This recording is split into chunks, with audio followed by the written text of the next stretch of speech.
Tetapi sekalian jamaah rahimakumullah, demi Allah, bahwa 2.800 triliun itu tidak akan bisa untuk membeli surga meskipun hanya sejengkal.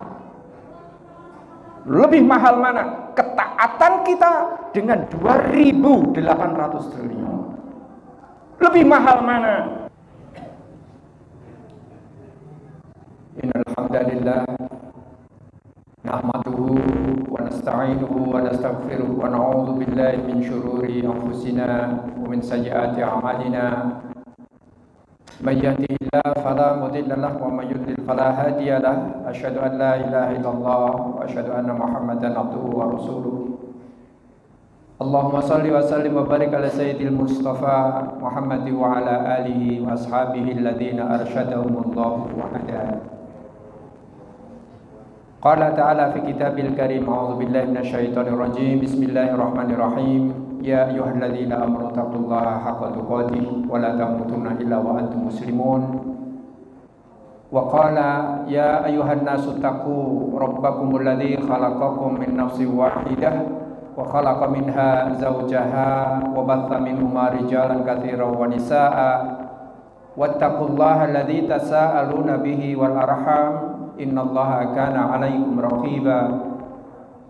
Wa qala ya ayyuhalladzina amanu taqullaha wa qulu qawlan sadida yuslih lakum a'malakum wa yaghfir lakum dzunubakum wa may yuti'illaha wa rasulahu faqad faza fawzan 'azima. Jamaah Jumat rahimakumullah, tentu kita bersyukur kepada Allah Subhanahu wa taala bahwa Allah masih memberikan kepada kita kesempatan untuk meraih sesuatu yang paling mahal di dalam hidup. Yang paling mahal itu adalah ketaatan. Inti dari ketakwaan adalah ketaatan, dan ketaatan adalah bagian dari ketakwaan. Maka siapa orang yang taat kepada Allah dan Rasul-Nya, maka sesungguhnya dia sudah benar-benar bertakwa kepada Allah Subhanahu wa ta'ala. Sekali lagi jamaah rahimakumullah, kita bersyukur bahwa kita masih diberikan oleh Allah Ta'ala untuk taat. Nabi Nabi Nuh alaihi salam berdakwah selama 950 tahun, mendapatkan pengikut 80 orang. Kalau saya bagi akan bertemu dengan 11,8. 11 tahun lebih 8 bulan dapat 1 orang. 1 orang saja yang taat. Setiap 11 tahun 1 orang. Kesabaran yang luar biasa yang pernah dicontohkan oleh Nabi Nuh alaihi salam. Di dalam ayatnya jelas sekali, di dalam surah Hud ayatnya ayat 36 sampai dengan ayat 37. Wa uhiya ila Nuhin annahu la yu'mina min qaumika illa man kana amana fala tabta'is bima kanu yaf'alun. Sudah diwahyukan kepada Nuh bahwa tidak akan pernah bisa beriman, la yu'mina min qaumika, dari kaummu Nuh, illa man qad amana, kecuali sedikit saja di antara mereka itu yang beriman kepadamu. Itu takdir. Jadi 80 orang itu sudah ditakdirkan oleh Allah Ta'ala untuk beriman kepada Nuh alaihissalam. Kemudian Allah mengatakan fala tabta'is, jangan kau bersedih. Tidak usah sedih melihat orang-orang yang masih nggak mau taat itu. Sudah, tidak usah sedih, kamu dakwah saja. Sampai kemudian Allah mengatakan wasna'il fulka bi'ayunina wa wahyina. Baik, kalau begitu kamu buat kapal saja. buat perahu, tanam pohon dulu 40 tahun, kemudian buatlah kapal, buatlah perahu. Tidak usah tanya. Wala tukhatibni fil ladzina zalamu innahum mughraqun. Tidak usah tanya kamu. Wala tukhatibni, jangan ngeyel kepadaku. Sudah, kamu buat perahu saja. Pertanyaannya adalah, ketika Nabi Nuh alaihissalam membuat perahu, pertanyaannya adalah apakah Nabi Nuh sudah tahu bahwa akan ada banjir bandang? Jawabnya tidak. Nabi Nuh tidak tahu akan terjadi apa nanti, tidak tahu. Yang Nabi Nuh tahu adalah dakwah jalan terus. Kemudian ini ada perintah. Perintahnya apa? Perintahnya bikin kapal, bikin perahu. Ya sudah, bikin saja. Di puncak gunung kemudian jadi hinaan, jadi bulian. Di puncak gunung seperti ini, jauh dari laut. Itu kalau mau tahu orang gila membuat kapal. Nabi Nuh alaihissalam, yang penting apa? Ini perintah, ini yang harus saya lakukan. Nabi Ibrahim alaihissalam ketika menyembelih putranya, mendapatkan perintah untuk menyembelih putranya Ismail, dikisahkan dengan sangat indah dan heroik di dalam surah As-Saffat, ayatnya ayat 102 sampai dengan ayat 107. Falamma balagha ma'ahu as-sa'ya qala ya bunayya inni ara fil manami anni azbahuka fanzur madza tara. Dan ketika anaknya Ismail sudah sampai pada usia dia bisa bekerja bersama-sama dengan dirinya, maka kemudian Nabi Ibrahim mendapatkan wahyu. Wahyu itu kemudian disampaikan kepada putranya. Ya bunayya, wahai anakku, inni ra'aitu fil manami anni untuk menyembelih kamu. Fanzur madza tara, maka bagaimana menurut pendapatmu? Nabi Ismail kemudian mengatakan, qala ya abati fa'al ma tu'mar. Sudah Bapak, lakukan saja. Sebab ini adalah perintah Allah. Lakukan saja. Satajiduni insyaallahu minas sabirin. Engkau akan dapati aku ini termasuk orang-orang yang sabar. Tenang saja Bapak, saya sabar. Lakukan saja.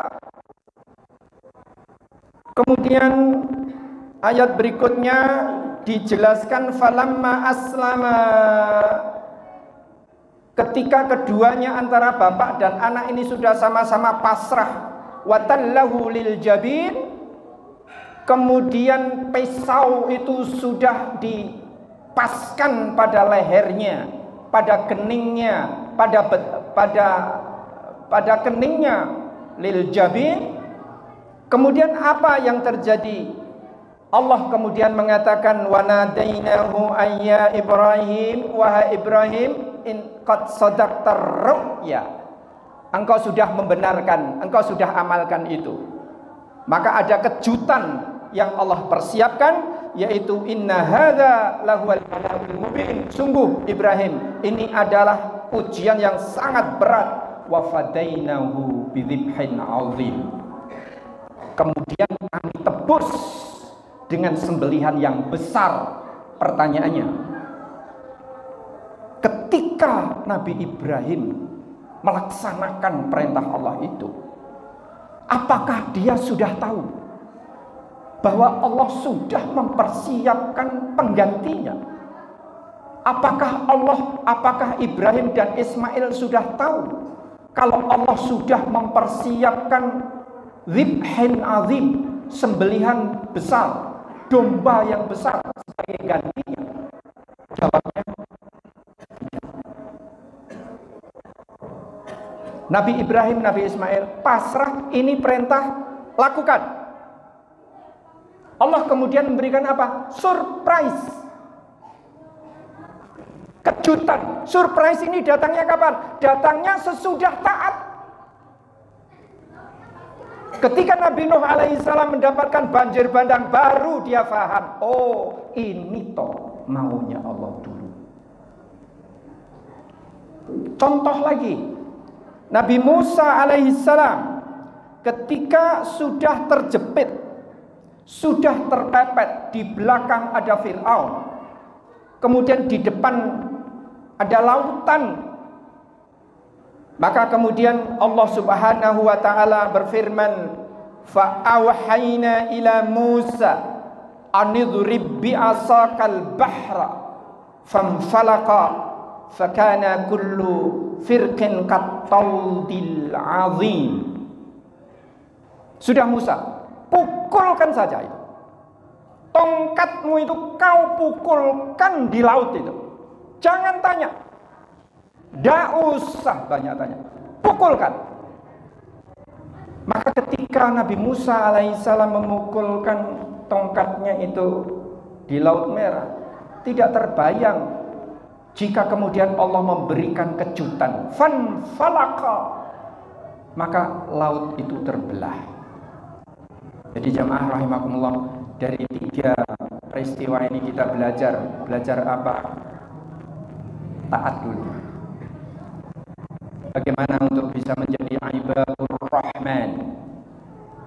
Kalau ada komunitas King, kalau ada komunitas Vespa, kalau ada komunitas macam-macam, pertanyaannya kenapa kita tidak membuat komunitas namanya ibadur rahman, hamba-hamba rahman, yang Abdullah Ibnu Abbas mengatakan khawasur rahman.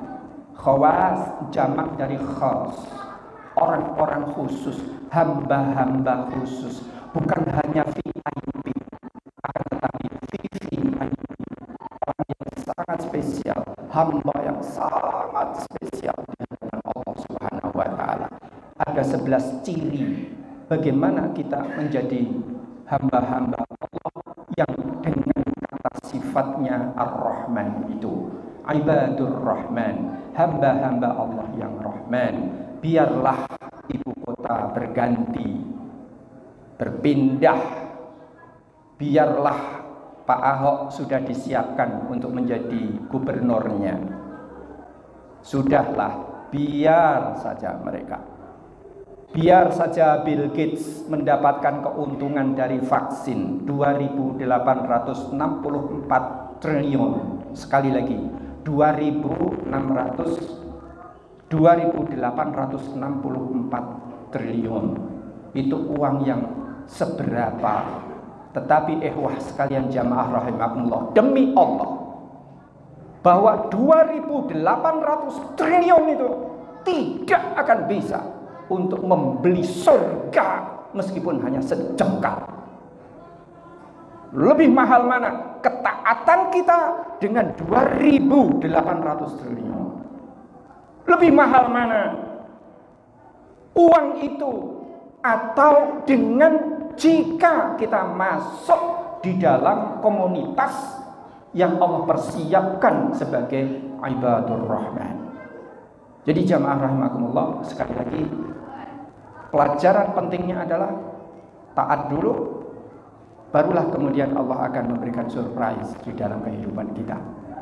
Mungkin sedekah subuhnya, mungkin puasa Senin Kemisnya, mungkin ayamul bidnya, subuh-subuh, habis subuh kita sudah keliling untuk membagikan beras misalnya kepada saudara-saudara kita yang sekiranya membutuhkan. Lakukan saja. Tahajudnya mungkin, sholatnya mungkin, di masjidnya jangan sampai kendor, pengajiannya mungkin, sudah lakukan saja, taat saja. Kelak Allah akan memberikan kejutan. Setidaknya jika tidak di dunia, maka kita akan diberikan oleh Allah Ta'ala kejutan-kejutan besok di jannahnya, insyaallah. Barakallahu li wa lakum fil Qur'anil azim wa nafa'ani wa iyyakum bima fihi minal ayati wa dzikril hakim. Aqulu qawli hadza fa astaghfirullah li wa lakum wa qur rabbighfir warham wa anta khairur